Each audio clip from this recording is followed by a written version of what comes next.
ನಮಸ್ಕಾರ ಎಲ್ಲರಿಗೂ. ನೋಡಿ, ನಾನು ಲಾಸ್ಟ್ ವಿಡಿಯೋ ಮಾಡಿದಾಗ ರಸ್ಟ್ ಕಲರು ಸರ್ 10,000 ಒಳಗಡೆ ತೋರಿಸಿ ಸರ್ ಅಂತ. ಇವತ್ತು ಈಗ ಆಂಜನೇಯ ತೋರಿಸೋ ಸೀರೆಗಳು ಎಲ್ಲ ಸೀರೆನೂ 8,500 ಟು 9,000 ಇರುತ್ತೆ. ಇದರಲ್ಲಿ ರಸ್ಟ್ ಕಲರ್ ಕೂಡ ಬಂದಿದೆ.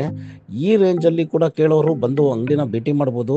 ಮಂಚಿ ಸಿಲ್ಕ್ಸು ರಾಜಾಜಿನಗರ ಸೆಕೆಂಡ್ ಬ್ಲಾಕಲ್ಲಿ ESI ಹಾಸ್ಪಿಟ್ಲ್ ಹತ್ರ KEB ಸಮುದಾಯ ಭವನ ಅಂತ ಒಂದು ಚೌಟ್ರಿ ಬರುತ್ತೆ. ಆ ಚೌಟ್ರಿ ಕಾಂಪೌಂಡ್ ಪಕ್ಕದಲ್ಲೇ ಬರುತ್ತೆ. ಖಂಡಿತ ಈ ಥರ ಸೀರೆಗಳಿಗೋಸ್ಕರ ಮಂಚಿ ಸಿಲ್ಕ್ಸ್ನ ಭೇಟಿ ಮಾಡಿ.